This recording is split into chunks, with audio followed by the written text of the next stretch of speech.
Uy, first time mo? Oo, first time ko eh. Ikaw ba? Oo, first time ko din eh. Ikaw? First time mo? First time mo bang bumoto? O dati ka nang rehistrado pero na-miss ang nagdaang eleksyon? Don't worry mga ka-genius! We got you! We assure you na hindi ka magmumukhang first-time voter. O kaya naman, makakamit mo ang iyong redemption art as a returning voter.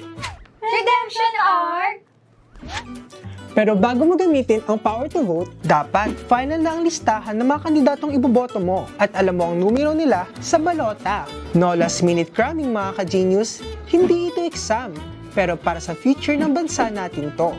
Pagdating ng election day sa May 12, make sure na dala mo ang must-haves mo bago pumunta sa voting precinct tulad ng at least 2 valid IDs, listahan ng iboboto, payong, at water. Pagdating sa designated na voting center, hanapin ang iyong polling precinct. Bago makaboto, i-verify muna ng electoral board ang iyong identity. Kapag verified na, you're in! Bibigyan ka na ng official ballot, marking pen, at folder bilang pantakip. Pagkaupo, ay shading time na.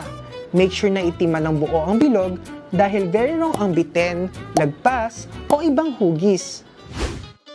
Sige ka, hindi yan tatanggapin ng automated counting machine. Sayang naman.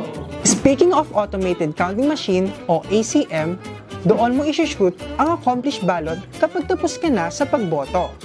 Next step, i-check ang voter's receipt para tignan kung tama ang lumabas ng mga binoto mo. Opo, huwag kukunin ng resibo. Hindi yan para i-take out. Bawal yan, be. Para sa last push, don't forget your indelible ink.